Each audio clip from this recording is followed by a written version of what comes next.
the CEO of the African Portal Radio TV International based in South Africa. Further, he is also an author, motivational speaker, model, and businessman. He also studied journalism at the University of Pennsylvania. He is the founder of and member of several organizations advocating for the African state and African development.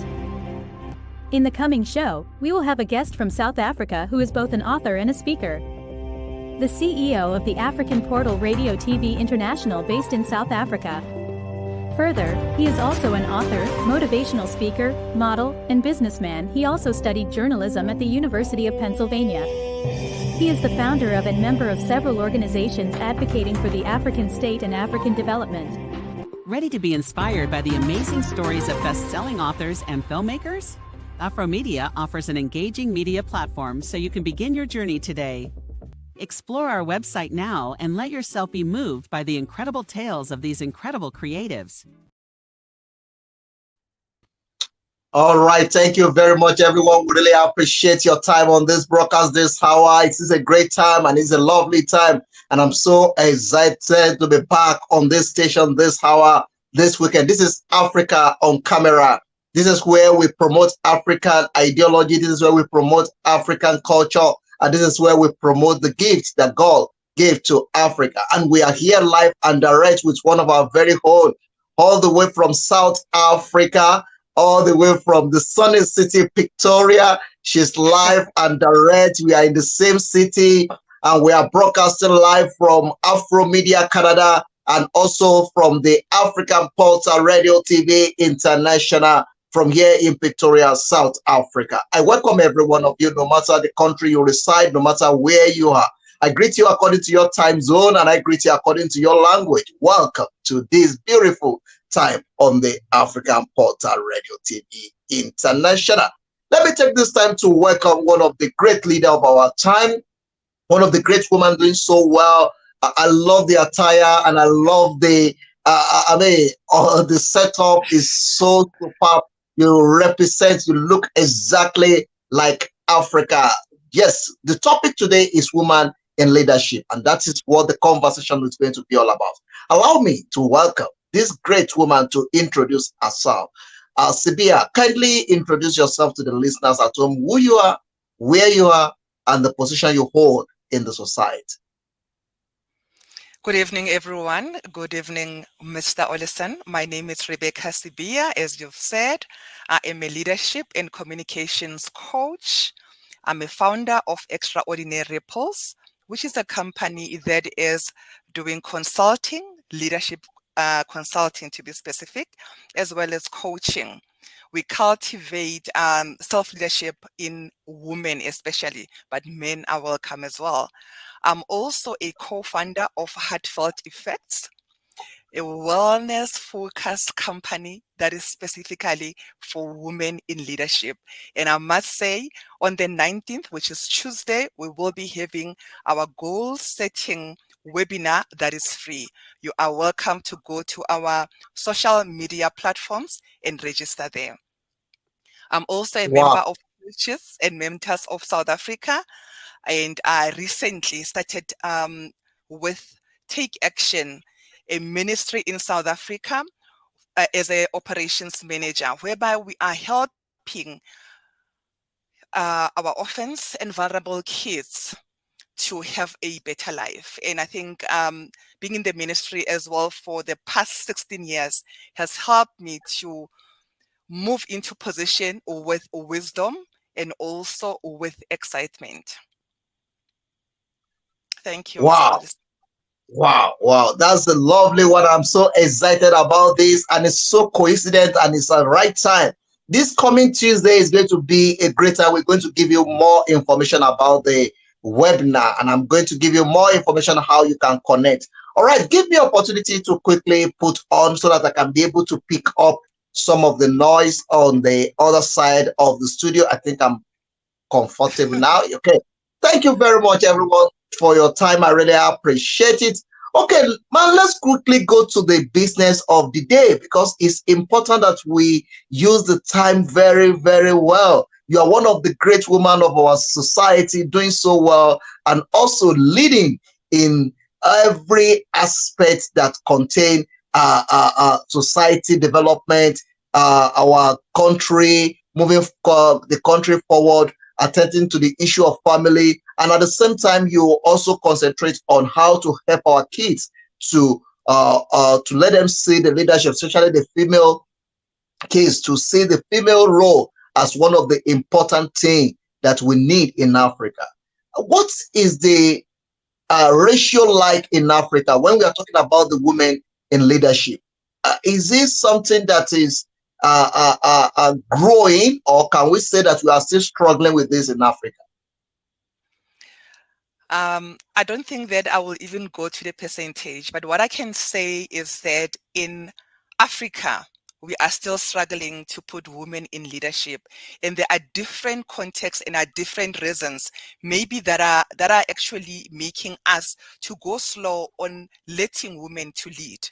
However, I want to say, as women, we are ready. If you have women in leadership, then it means that you will have more collaboration with other people. And remember, as women, if you understand yourself as a woman and if you are matured, you also understand how you feel. And if you're comparing women in leadership as well as men, we are talking about different traits that are used. As a woman, I would be able to look at an individual holistically. But for a man, mostly it will be about, the goals. It will be about, doing the work rather than looking at other aspects of an individual. So we definitely need women in leadership in Africa. Okay, so what makes it so difficult in Africa to put women in the in the front role? What do you think is the problem? Let's look at it that way.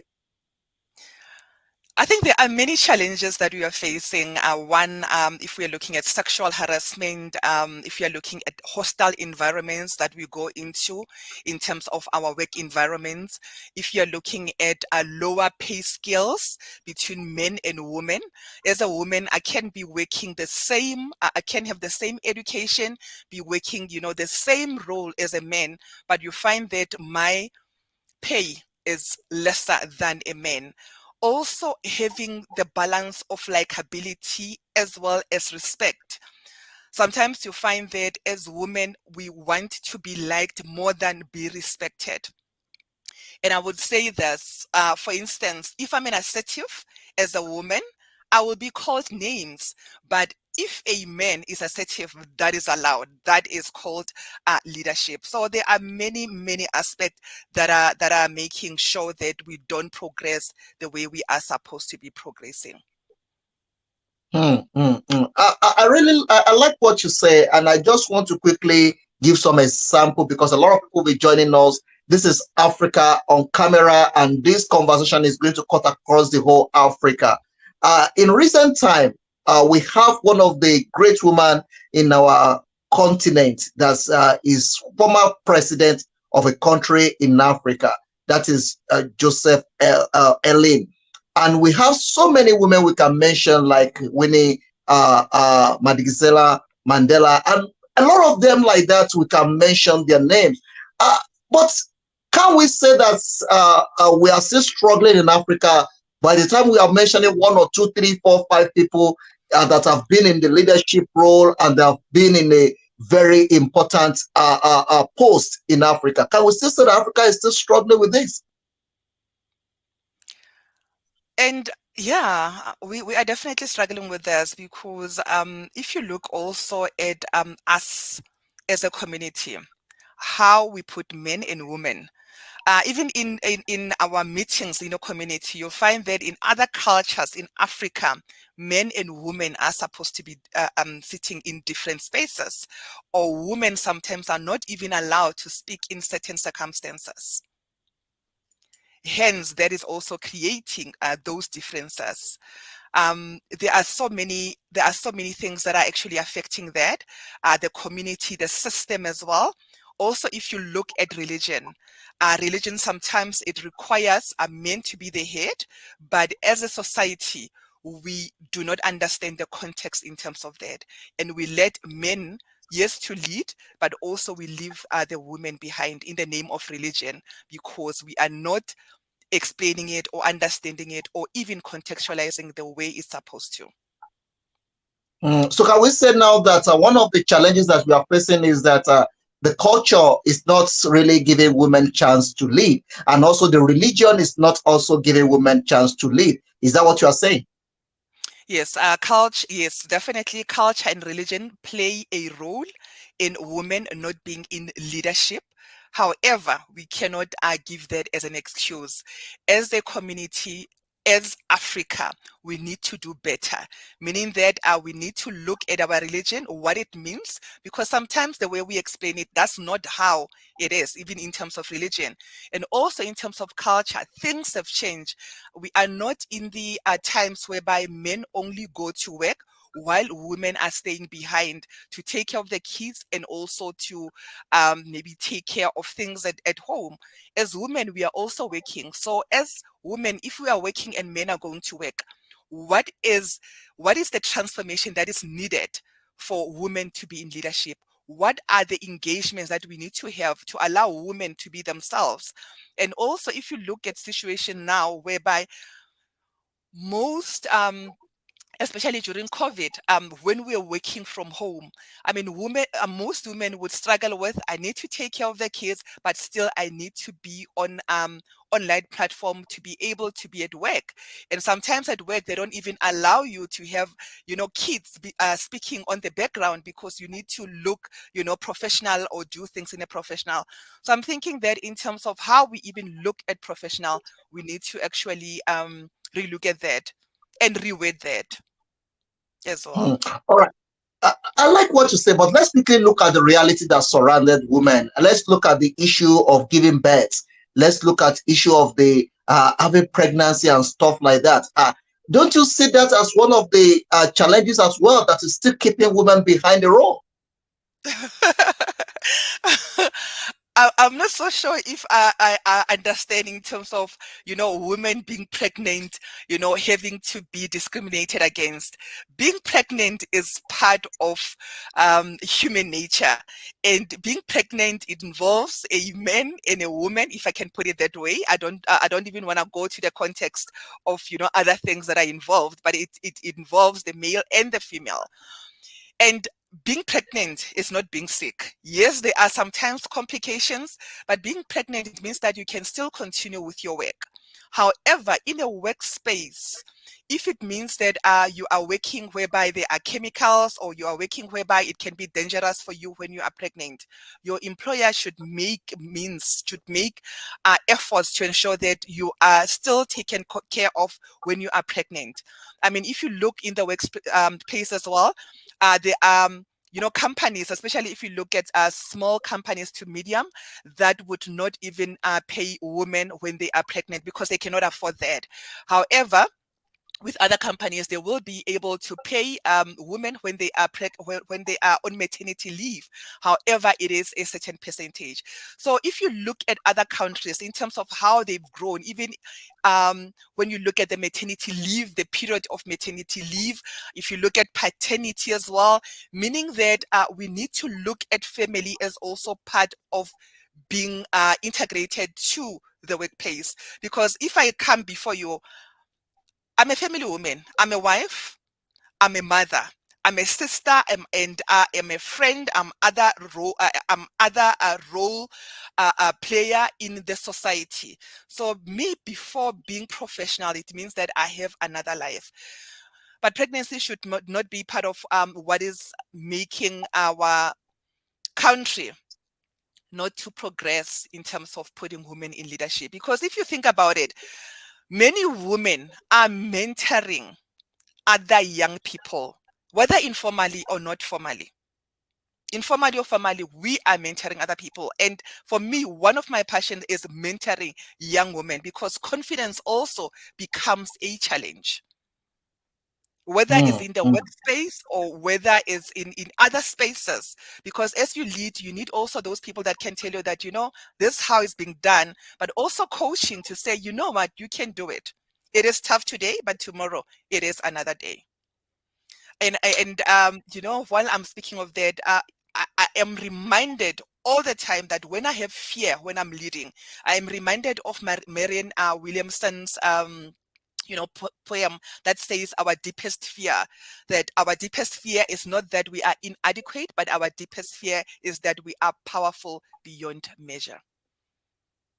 Wow, wow. I enjoy what you are saying, and that is why your organization is there to keep the balance. And let me go into your organization before we go into the issue that is happening in our society, which is the gender-based problem that you are facing currently in our generation. It's rampant and it's a serious problem that needs quick attention. Let's look at your organization. Tell us a bit about it and what you are doing and what people need to know about your organization. My organization is a coaching practice as well as the leadership consultancy. The leadership consultancy, it includes doing human resource management activities whereby we are taking care of people, because normally employee-employer relationship, it is not straightforward, and I help business owners and entrepreneurs to make sure that as much as there can be conflict, but conflict is handled in a proper way, and also making sure that we don't encourage people going to report, in the South African context, to say to CCMA, but we are able to mediate and arbitrate before we even go further. And in my organization as well, I take women from where they are to the next level of their lives. And I start that with, who are you? Most of us as women, when you ask who are you, it will be, Rebecca, I will tell you about the things that I'm doing, but I wouldn't be able to tell you what exactly I'm created for. So knowing your purpose is very important, and that is what I do in my organization. So I'll tell you for free that I am a ripple creator, meaning that I touch people's hearts, and that is what I do. I do that in different ways. And for the other organization that I told you about, Joshua, the Heartfelt Effects, that's where really we are focusing on women. We also have as much as I'm a coach, but also we realize that there are women who also just want time to be listened to. You don't even have to give an advice, but you give them the space to be themselves. You give them the space to also understand that they're in different seasons as well. So we listen to them. It's an hour session. We don't call it a coaching session. We've got a different name for that, whereby we also help them to make sure that they take their businesses to a different level. We have different activities such as hiking. We go and hike with women, and then we network as well. And one of the things that I said is the webinar that we are having for goal setting, because sometimes we feel empty thinking that we have not achieved our goals, but because we don't measure and track our goals, you'll find that we did most of what we said we were doing, but because we're not tracking, we are unable to know where we are in terms of our lives. And just to add, I'm also part of the Toastmasters International, whereby we assist individuals with leadership as well as communications. And there's a fee for that, but you grow as a person, and also you have the platform to, practice your communication skills. And just to add, in terms of the ministry that I told you about, that I am part of the Take Action Ministry.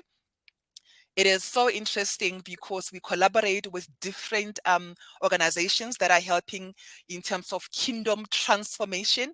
Whether you are a leader, you will be able to assist us, whether you've got resources, you've got skills. That's what we need so that we can help our children to be in a better space, to be able to say we can also do this, but to be also to be in a position whereby they can fulfill their purpose and their calling. Wow, wow, wow. Let's look at all this you mentioned now. Let's look at the one that is more very important to me, and that is the women, how to let them have their self-confidence. Because one of the things that the generation is using, or the society is using against women, is the fear, to let them know there's no way you cannot. You cannot. It's not possible. Everybody here is men. You cannot lead. You have to be behind. What are you doing in your organization to give women more courage or more confidence in themselves to be able to lead? If you look at the African culture, I mean, I'll give you a simple example. I mean, I remember when I was starting in a workplace, when I would speak to my superior, I will always look down, because in terms of culture, that's how I would express respect for another human being or for an adult.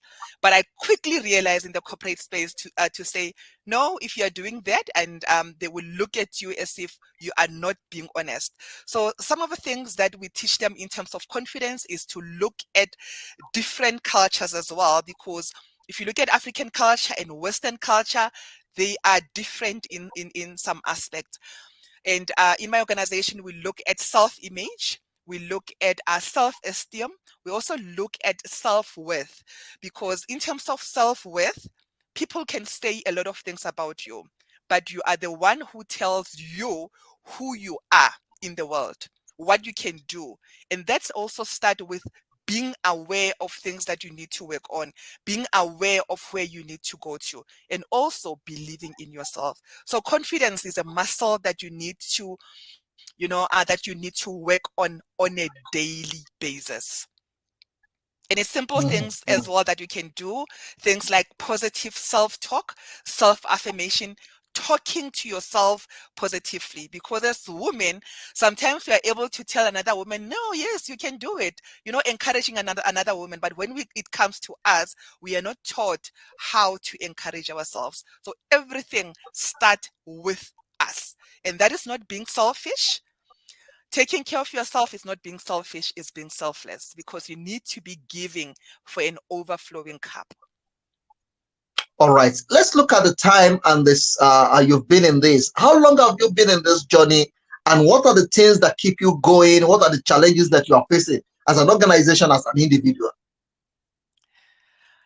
The leadership space, I have been in the leadership space for over 20 years in the public and the private sector. In terms of my organization, I started my organization in 2018, meaning that I was involved, full-time now in the organization. Before, I was doing things informally because I was an employee. But now, because I am an employer, things are different. In terms of what keeps me going, is my belief in God. I believe that I cannot do anything without God. So I believe in my faith, and I make sure that I infill myself every single day. Because if you take care of yourself spiritually, even when the knocks of life and different challenges and circumstances come your way on that particular day, you are able to look at them and say, I know who I am in God. And for me, that's what keeps me going. The other thing that keeps me going is because I know my calling, and I believe that if you know your calling, you are able to look at things differently.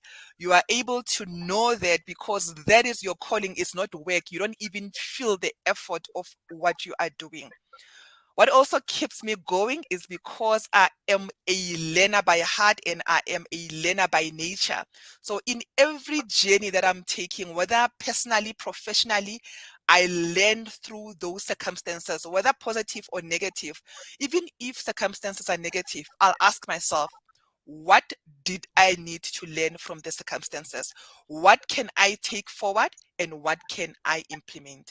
And I also learned that it is good to talk. We can talk so much. We can say we want to do things, but if we are not consistent in action, then we won't be able to succeed. So self-discipline is very important. So one of the things that I do practically now is blocking the time. There's time for me that I would say, okay, I'm not taking calls. I am not looking at social media because it also affects our confidence. The social media also affects our confidence. Yes. Wow. Let's talk about that. That is very important, because a lot of women doesn't. I mean, they don't know that. And one of the things that's make me feel bad about this current generation is the way and manner women are showing themselves on social media.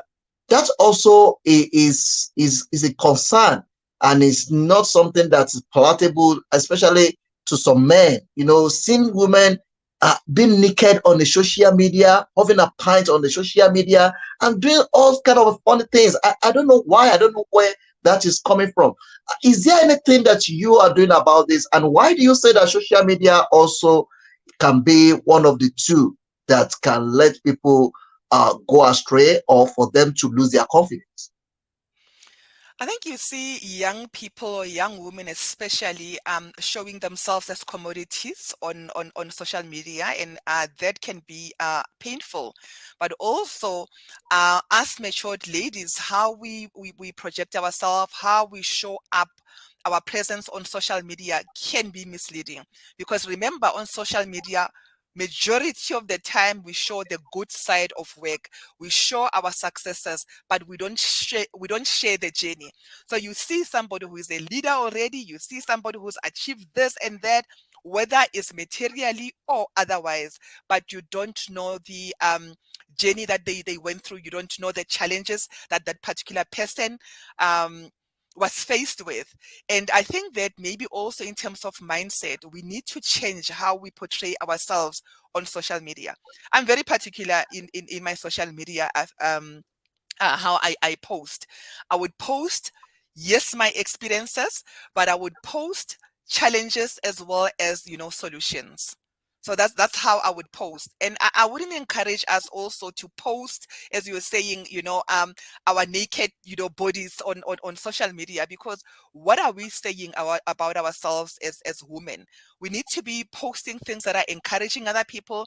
We need to be posting things that are empowering other people, and we need to be posting for engagement as well, because we need to be understanding that by our post we are mentoring other people that we are coming before. As they say, for us to be in certain spaces, I mean, even for me to be a leader, there have been giants that have been before me. So if we are giants as women now, what example are we setting for those that are coming after us?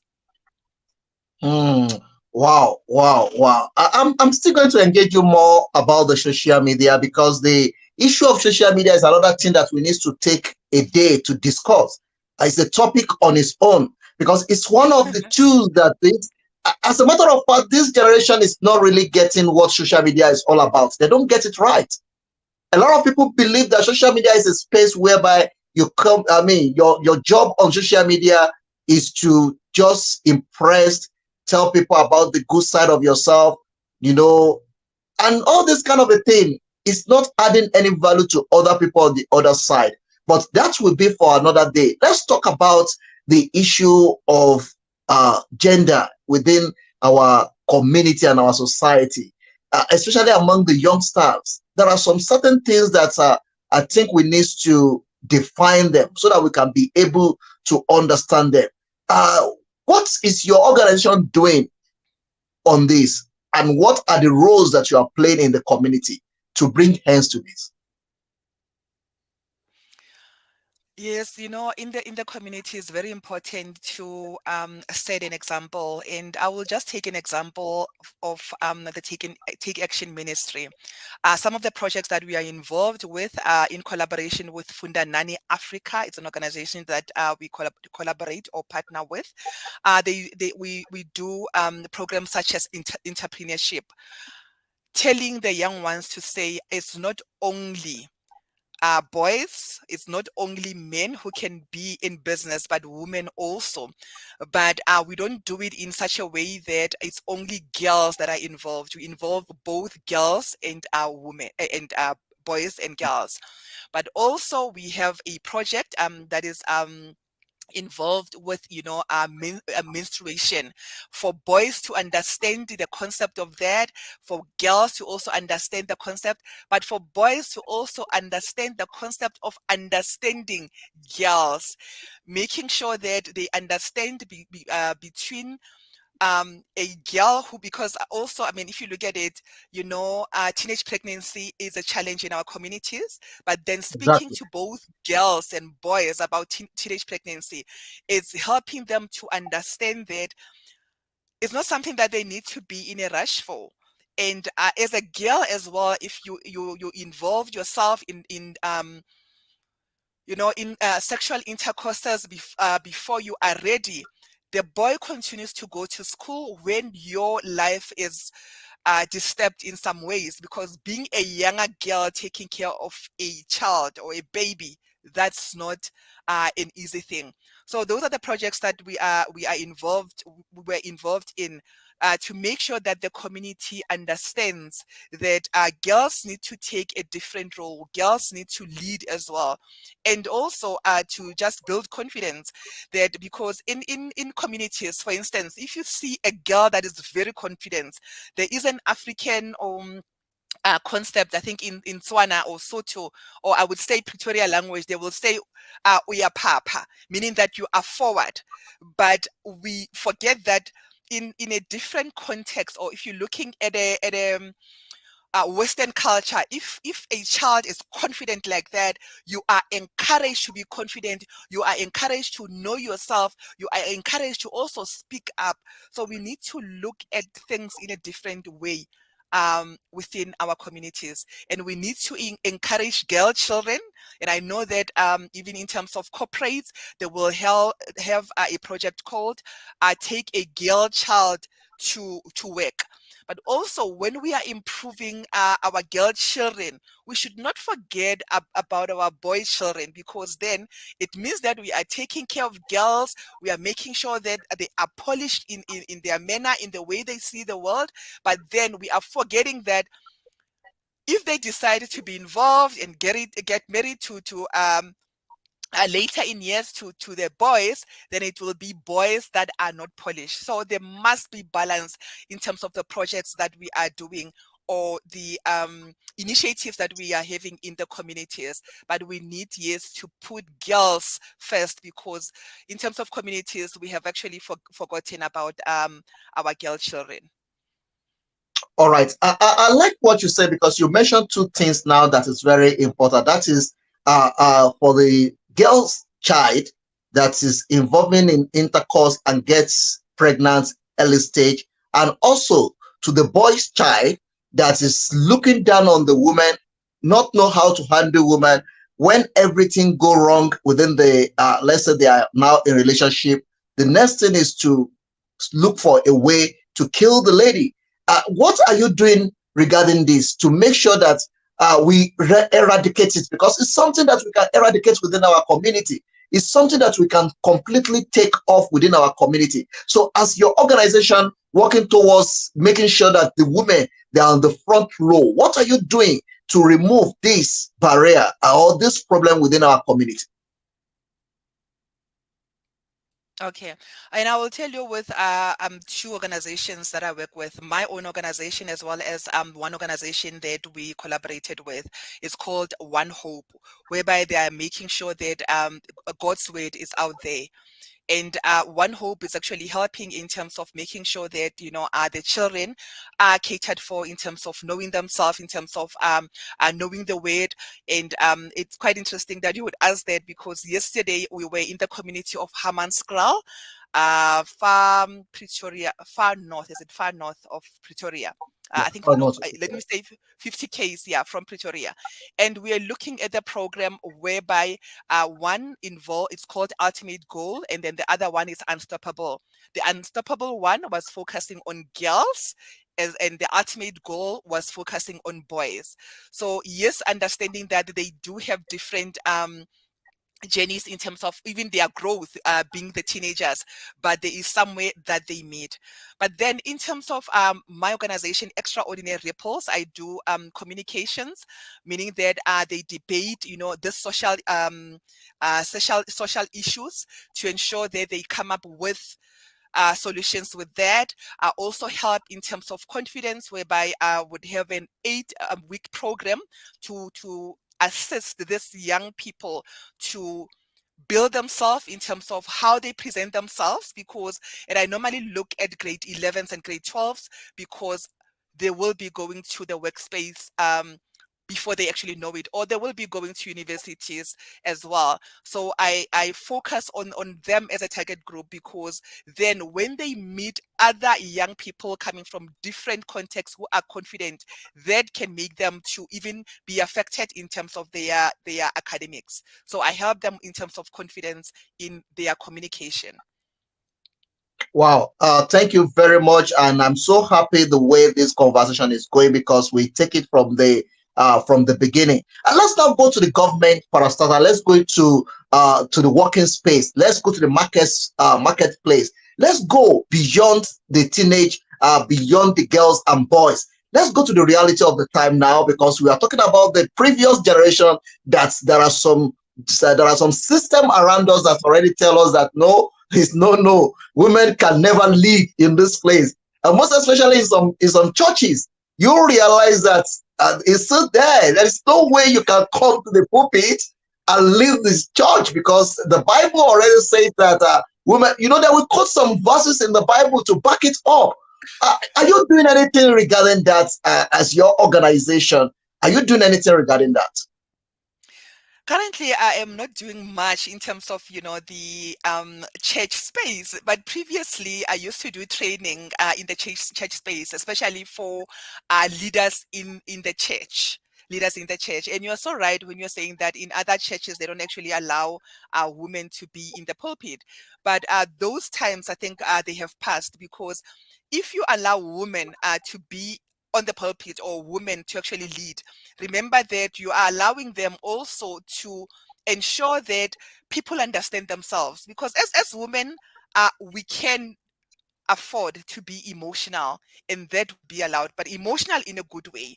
We can be allowed to also give other people the psychological support that they need. Whereas if you're looking at men, it becomes a bit different, or men, they don't come forward as well in terms of even speaking about their challenges.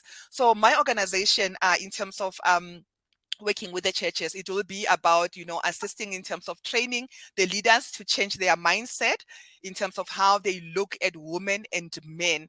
And I think that's what we are doing currently. But that is a space that I actually need to look at, because if you're looking at culture and religion, that is a very interesting space.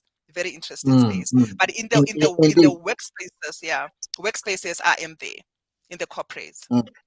No, the reason why I actually take you through that journey is because you remember that everything that is happening in the public space, starting from the church, starting from the religion, starting from the culture, and because we can't deal with some problem, we will be talking about some problem in working space, in the workspace, and we forgot that this problem is actually coming from where we are coming from our culture, from our religion, from our belief, from our value system and stuff like that.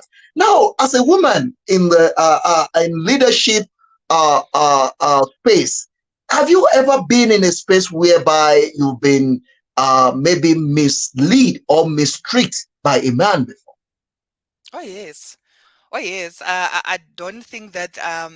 I think in my thinking now, I don't think that there will be many women who would say that they have not been mistreated.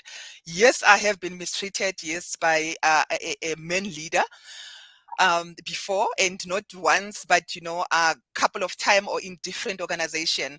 And I think also that has actually taught me to be a leader that I am today, because I am an assertive leader. So if I don't like something, I will tell you upfront that I don't like it. However, if as a woman, if you project yourself in that way, as I said, you will be called names, or you will be called somebody who is instigating problems. But as I matured, I realized that I need to be myself in whatever conversation or in whatever engagement that I have in the workplace.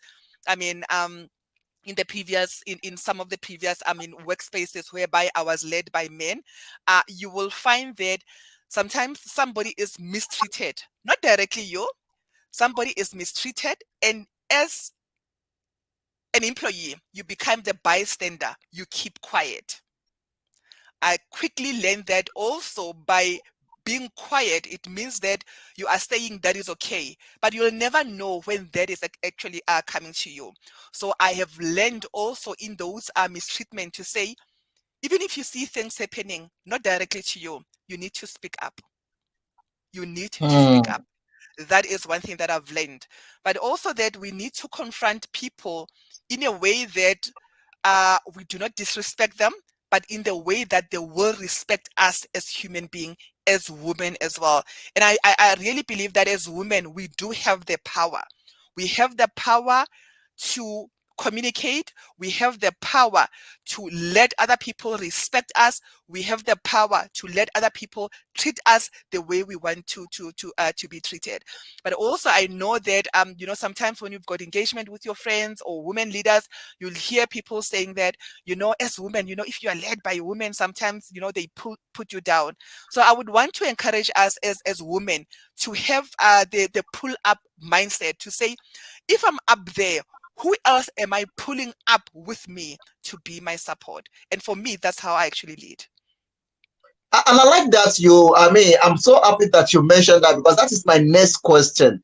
A lot of women are clamoring and calling to be leader. I want to be in the front line. We want to be the minister. I want to be the president and stuff like that. But we realize that women are the problem of themselves. Women don't seem to like themselves. And at the end of the day, there will be a lot of drama. There will be a lot of politics that will be happening. And through my research, I've realized that a lot of women told me that, no, I prefer men to lead. I don't want to be in any organization where women is the CEO or is the one in charge, because it's more tedious to work directly or to work under a leadership of a woman. So we got that a lot. But let's look at that. Are you doing anything in your own capacity to address this issue? Yes, Joshua, it's quite interesting that you say that. I think when I was young, still learning, I used to say that I don't want a woman to lead me, but I want a man. And now I can tell you that that statement is no. I can't even imagine why would I actually think so. And it's interesting that you would say that you would want a man leader. Where women are involved, yes, there will be emotions. And as women, we need to now accept that those emotions are part of we are. We are human beings that can feel. We are human beings that can express ourselves. We are human beings that can be vulnerable. We are human beings that can cry. That should be part of who we are. That is being authentic to who you are. Being a woman leader doesn't mean that you need to remove your feminine side and be masculine. No, we don't have to.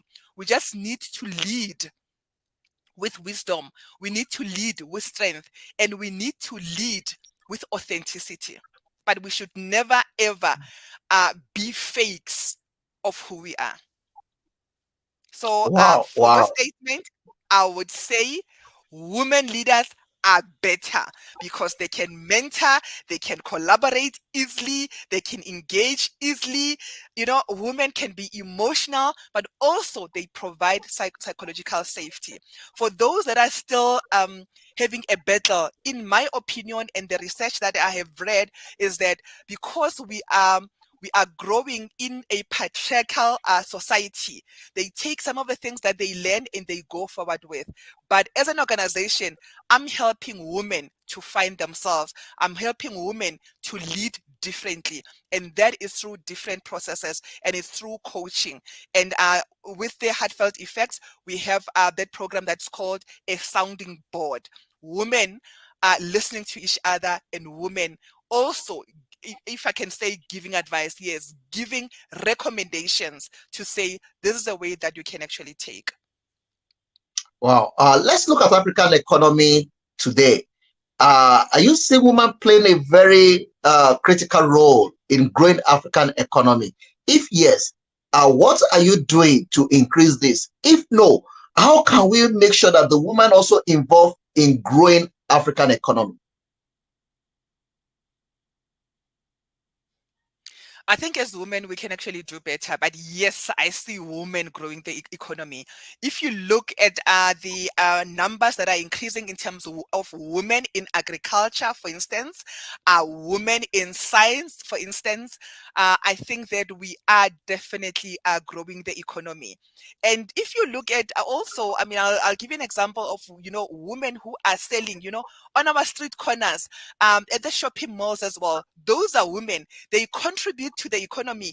Those are the women that are taking their kids to universities.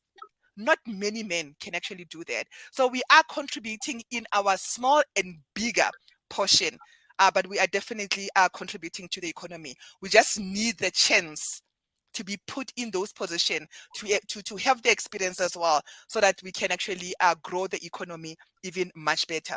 But then in terms of my organization, yes, we are doing coaching. And also we do have products that we are selling in terms of products that can help women.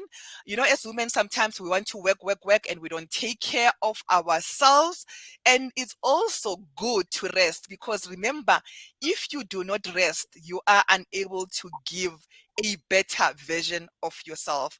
So yes, in terms of the hiking networks that we have, in terms of the trips that we also take with women, just to also relax and just know who we are as women. That is the contribution that I make. Oh, wow. And that is very important, because a lot of women believe that, no, I'm also have this strength like men. I can walk like men. I can do like, I mean, working for 6 hours, 7 hours like men. But at the end of the day, you realize that some women collapse while they're at work and stuff like that. And I mean, it's a good thing that you are training and giving the balance on that.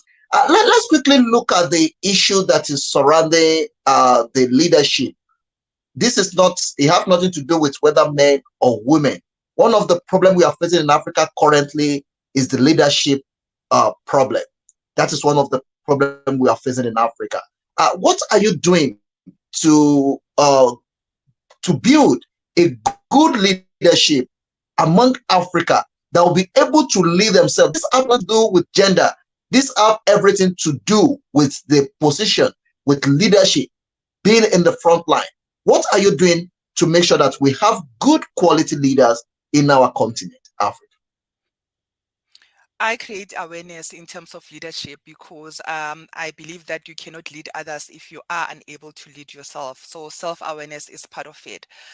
Because in Africa, if you look at it, our leaders, normally they want to be in positions for a very, very long time without even leaving their positions. So if you know yourself, if you are aware of yourself as the leader, you'll make sure that you even leave the position for other people to continue the good work that you have.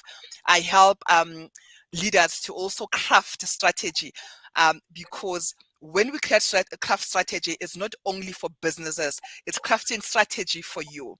If you don't know where you are going, you'll go anywhere that you are taken to. So as a leader, you need to know where you are going. Yes, we have what do you call it? Key performance areas or key performance indicators in the business context. But what are your personal indicators that you are having for your own life? So as leaders, I take leaders through that. And I also look at leaders' lives holistically, as in rest, your spiritual, your health, your wealth, and other aspects of who you are. Because if you don't look at yourself as a leader holistically, yes, you will definitely collapse, because then you can do the work, but if your health is not carrying you through, then you've got a challenge. So What you are need to the look at yourself holistically as a leader. Yes, Thank you just you. very much.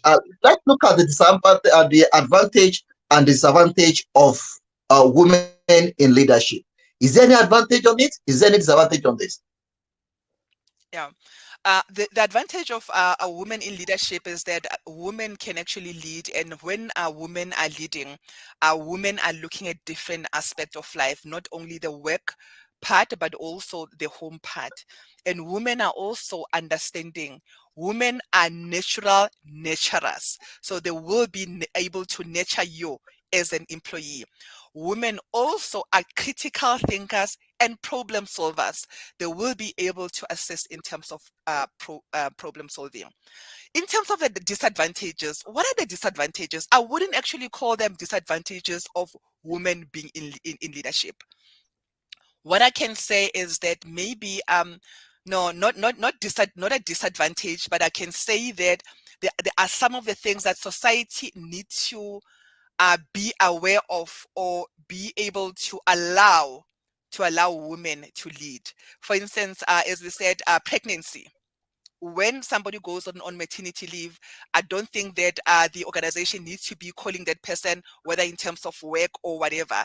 They need to give that person the space to continue and enjoy their baby. And maybe also we need even more time in terms of, maternity leave as women. If you look at some of the hindrances, not a disadvantage of women being in leadership, is that as women, we need to accept ourselves for who we are. I remember I had another interview whereby I was delivering a speech, and my daughter did not have anybody. I've got a 2-year-old daughter. My 2-year-old daughter did not have somebody to take care of. I took her to the interview. Yes, it was an online one, but I need to be embraced for who we are, for who I am as a woman. So as women, yes, we need to be embraced. And that is not a disadvantage, is that it's just that the society needs to take us holistically. The other thing is that in Africa, the pay scale needs to be increased for women. We cannot be working in the same level as men and we are getting lesser amount. No.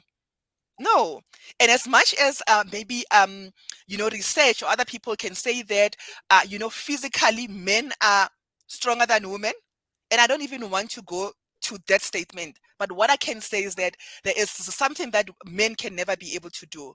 They will never be able to carry a child or baby. So as women, actually, we are able to do more than what men can do. So you agree with this sentiment that what man can do, a woman can do better. Is that what you say? Yes, that's true. That's All very right. true. Okay, let's look at this, because this is one of the things I mean, behind the scene, I've gone through so many space to ask questions and stuff like that, to do some background check and stuff like that. So people say that one of the challenges and disadvantages of putting women in leadership is pride or proud or arrogancy. That some women are so arrogant to the extent that when they put them in the front row, the shoulder comes up and they start talking to everybody anyhow. Is that a sentiment or is it a reality?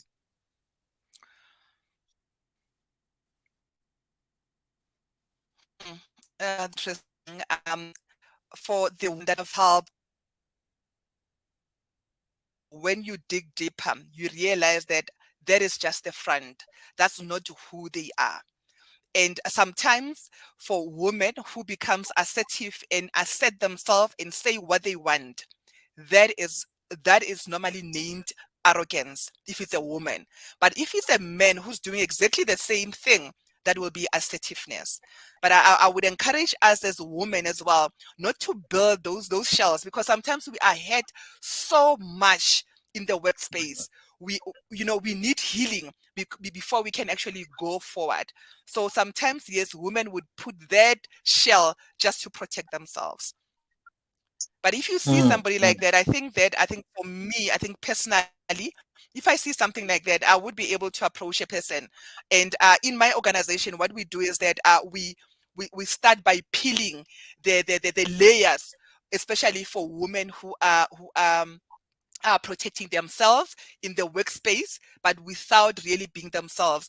And one of the things that I would do is that I would do, for instance, if the person allows a 360 degrees feedback, to get feedback from their subordinates, to get feedback from their peers, and to get feedback from the people that they report to. And then that's where we'll start and see how we can help that woman leader to be a better leader. Because for me, as a woman leader, you need to inspire other people. You need to see the potential in other people. And for me, if I am able to ignite the light, if I am able to encourage somebody and touch that person to be a better person, I know that my work is done. And I believe that majority of women leaders would want to do that. Rebecca, if you become president of South Africa, what are you going to do differently? Wow. So many, many things. What I will do differently is that I will remove now people who are in leadership. I will remove everybody, and people will need to apply for their jobs. And there are a couple of things that I will look at. I would look at outcomes, yes, because we need the results in the country. I will look at mindset as well, where that particular person is. And I would also look at the core of who they are, their values. Because if you understand somebody else's value, you would understand how they would actually engage with other people. And then other things will actually fall into place, because I believe that in terms of work, you can teach people, other work, but there are certain things that you cannot teach them, like values, for instance. Why leaders fail? That's definitely what I'll do. Why leaders fail?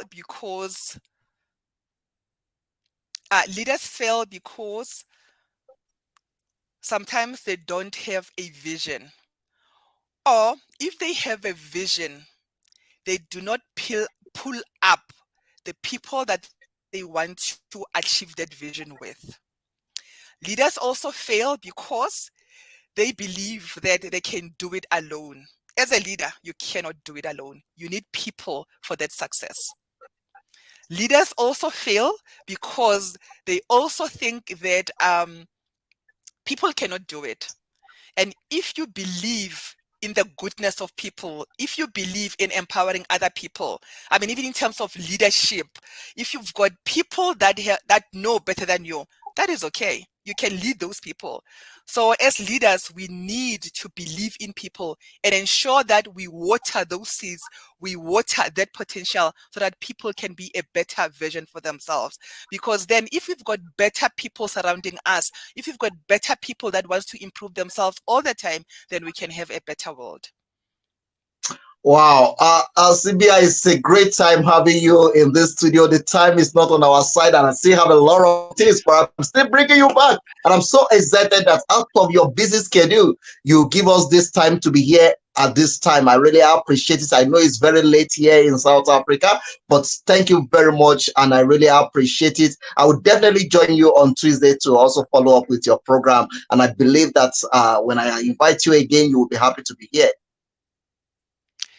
Thank you so much, Joshua, for allowing me to be here. Yes, please join us. Heartfelt Effects, goal setting. Let us see where we can actually help you. And remember, you are powerful beyond measure. Go out there, fulfill your calling. Go out there, learn through your journey, your personal journey, and go out there and be consistent. Believe in yourself, because God has created only you. There's only one of you. Nobody is exactly the same as you. And I know you can do it. Thank you. Wow.